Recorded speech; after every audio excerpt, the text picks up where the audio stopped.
Now, do you know that there are things we do at events that are unlawful, especially weddings, parties, where we have to handle money? There are things that we do that we take for granted, but they are actually unlawful.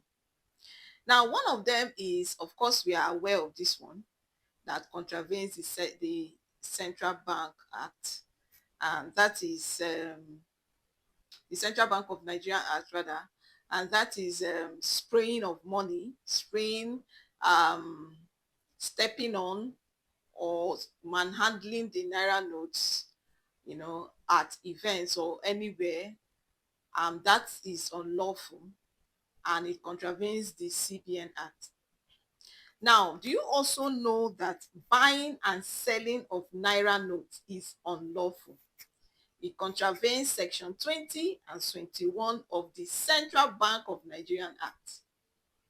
Buying and selling. When we go for events, we maybe we have a higher denomination of money and we want to get lesser denomination so that we will have to spray some more and make the whole event fun, and we'll now end up going to look for a lesser denomination from someone who will now say, okay, pay me this amount of money, I will change this to this.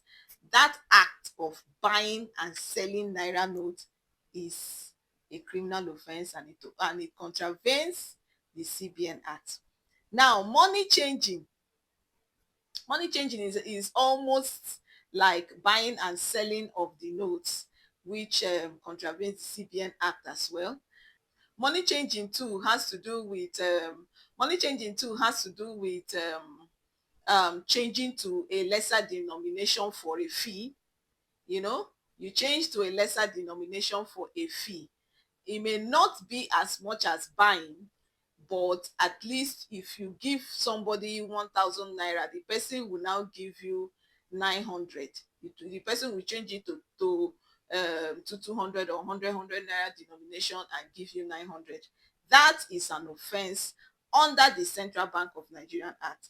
Now, of course, we know that fighting the caterer because they didn't serve you food or they didn't serve you food on time is a civil offense that amounts to battery. And if that caterer takes steps against you, of course, you will pay huge damages.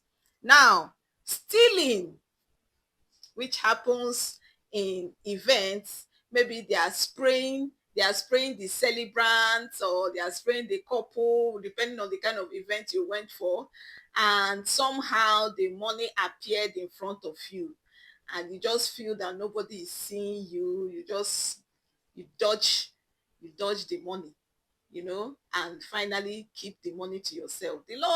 Our criminal code says that if you take or deprive someone of their property, and what you have deprived them of and made your own is more than 1,000 naira, you are criminally liable, and if you are found guilty, you'll be sentenced to 7 years imprisonment. Just take notes so that we'll be properly guided whenever we go for events. Now, sometimes some events have bouncers, and sometimes these events come with IV that allows you entry into the event, and you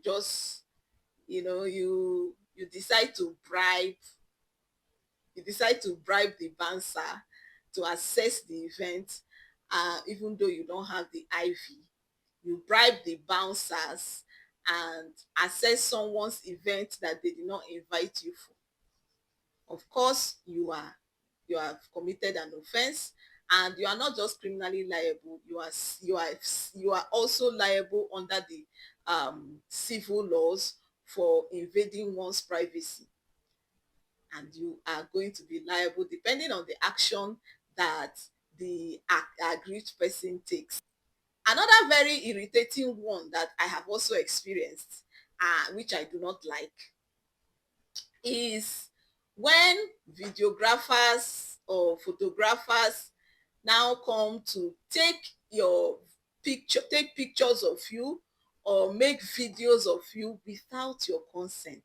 In fact, some of them go extra mile to enlarge the picture. They will enlarge it and force you to pay for it because you don't want your image to be outside. You know, that is a criminal offense, and it's very unlawful. It's also a civil offense. It's very unlawful, and you can press the necessary charges. Are there others that you know that I have not mentioned? You can mention it in the comment section. Let's all learn together. I hope you found this video helpful. Don't forget to subscribe and give us a thumbs up. Share to everyone. All of us attend events in Nigeria now. So just share to everyone so that none of us will be used for will be used as scapegoats in this season. Thank you very much for having me, and enjoy the rest of your day.